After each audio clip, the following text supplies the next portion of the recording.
नमस्कार आप सभी का मेरे चैनल में। तो पिछले दिनों जो सीरिया में हुआ है उसका इम्पैक्ट पूरी दुनिया में देखने को मिलेगा। ये आपके सामने है वर्ल्ड मैप, और अगर मैं जूम करूँ यहाँ पे सीरिया में तो नवंबर 27 2024 को ये हाल थी सीरिया की। ये जो लाल पार्ट था वो बशर अल असद के अंडर में था, बशर वहाँ के प्रेसिडेंट थे। उसके बाद फिर हम देखते हैं जो टर्की बैक्ड HTA ग्रुप है वो एक एक कर करके फैलते जाता है।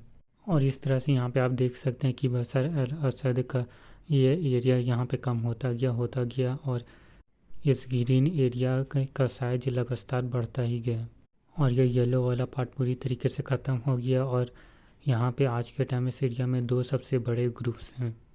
देखिए सीरिया का तो यहाँ पे बंटवारा होकर के ही रहेगा। ये जो येलो पार्ट है वो यहाँ पे कुर्द देश बनेगा। जो कुर्द लोग हैं वो यहाँ पे अपना एक अलग कुर्द देश बनाएंगे, और इस कुर्द देश को इसराइल भी बहुत ही ज़्यादा मदद करेगा बनने में।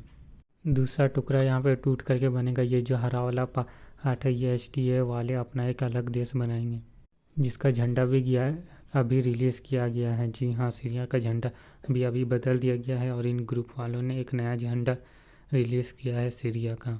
और ये देख सकते हैं ये है सीरिया का नया फ्लैग। जो HTA ग्रुप है उसके अंडर में सीरिया इस फ्लैग को यूज़ करेगा, और बशर अल असद के अंडरशिप में सीरिया का जो फ्लैग था वो इस टाइप का था। और ना कि सीरिया का सिर्फ झंडा बदलेगा बल्कि इसकी जो विदेश नीति है वो भी यहाँ पे बहुत ही ज़्यादा बदलेगी, और इसका इम्पैक्ट ऑब्वियसली इंडिया में भी देखने को मिलेगा। जो इंडिया के एजेंसी है उन्होंने ये कहा है कि बशर अल असद के गवर्नमेंट को गिर जाने के बाद इंडिया की जो टेररिस्ट ऑर्गेनाइजेशन है उनको बहुत ही ज़्यादा मदद मिलेगी। असल में यहाँ पे होगा ये जो बशर अल असद के बाद जो TDP वहाँ पे पावर में आई है, जो इंडिया के एजेंसी से उन्होंने ये कहा है कि बशर अल असद के गिर जाने के बाद जो इस्लामिक स्टेट्स और उनकी जो ऑर्गेनाइजेशंस है उनकी प्रेजेंस इंडिया में बहुत ही ज़्यादा बढ़ जाएगी, और कश्मीर इशू भी यहाँ पे बुरी तरीके से इम्पैक्ट हो सकता है। ना बशर अल असद, इसके बारे में बता दूँ, ये जो कश्मीर का इशू था उसके लेकर के बशर अल असद हमेशा इंडिया के ही फेवर में रहते थे। अब देखो कुछ साल पहले यहाँ पे एक डील हुई थी इंडिया और सीरिया के बीच में कि बशर अल असद की गवर्नमेंट कश्मीर के इशू में इंडिया का साथ देगी, और इंडिया गोलन लाइट्स को लेकर करके हमेशा सीरिया का साथ देगा। और आप जान करके हैरान हो जाएंगे, UN में जब भी ये इस चीज़ को लेकर के वोटिंग होती थी कि आप इसराइल का समर्थन कीजिएगा या सीरिया का, तब भारत ने हमेशा सीरिया का ही समर्थन किया था। और ये जो रेजुलेशन में दोनों इंडिया सीरिया साथ थे वो रेजुलेशन था गोलन हाइट्स का, जिसके ऊपर इसराइल ने अपना कब्जा किया था। और UN में इसकी मीटिंग चल रही थी कि ये जो एरिया है उसे सीरिया का माना जाएगा और इसराइल यहाँ से अपनी आर्मी निकाल करके वापस इसराइल में ले जाएगा, जिसको लेकर के इंडिया ने समर्थन दिया था सीरिया का। और ये देख सकते हैं यहाँ पे आर्टिकल 2023 का। और इस मैप को आप देखें, ये है सीरिया और ये है इसराइल, और सीरिया इसराइल के बीच में ये जो आपका बीच का रेड वाला एरिया दिख रहा है ये है असल में गोलन हाइट। और ये ज़मीन को इसराइल ने कब्जा लिया था सीरिया से सन 1970s के टाइम पे, सन 1976 में।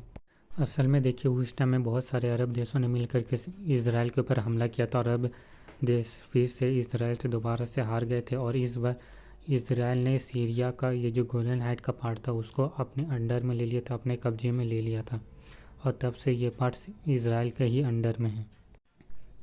अब देखिए 1960s के टाइम से ही इंडिया का फॉरेन पॉलिसी में सीरिया को लेकर के एक पॉजिटिव वेव देखने को मिली थी। हमेशा ही इंडिया ने सीरिया के साथ एक बहुत ही अच्छी फ्रेंडशिप को मेंटेन करने की कोशिश की है। ऑब्वियस सी बात है कि इसमें थोड़ा इसराइल भी नाराज़ हुआ कि हम आपका सपोर्ट करते हैं इंडिया का और आप हमारे दुश्मन है सीरिया का सपोर्ट करें, लेकिन असल में इंडिया हमेशा से अपनी कोशिश करता है दूसरे देशों में एक अच्छी इमेज को बनाने में। और अब मेन पॉइंट पे आए तो सीरिया में बशर अल असद के हट जाने के बाद ये गोलन हाइट्स तो छोड़ने की दूर की बात है, बल्कि सीरिया का बहुत सारा हिस्सा इसराइल और भी ज़्यादा कब्जाते ना शुरू कर चुका है। और इंटरनेट पे ये वीडियो बहुत ही ज़्यादा वायरल हो रही है, जहाँ पे ये बताया जा रहा है कि इसराइल सीरिया का बहुत सारा हिस्सा जो कि दमिश्क के पास है वो सारा हिस्सा अपने अंडर में कब्जे में ले लेगा। और इसका आगे का ये सारा जो एरिया आपको दिख रहा है अलग अलग कलर्स में, वो सारा एरिया इसराइल अपने अंडर में लेना चाहता है, ताकि आगे कई देशों की बात ही चल करके अगर इसराइल का सीरिया से कोई वॉर हुआ तो इसकी जो कैपिटल सिटी है दमास्कस, उसको कब्जाने में इसराइल को बहुत ही ज़्यादा आसानी होगी। इस मैप को एक बार और ध्यान से देखिए। यह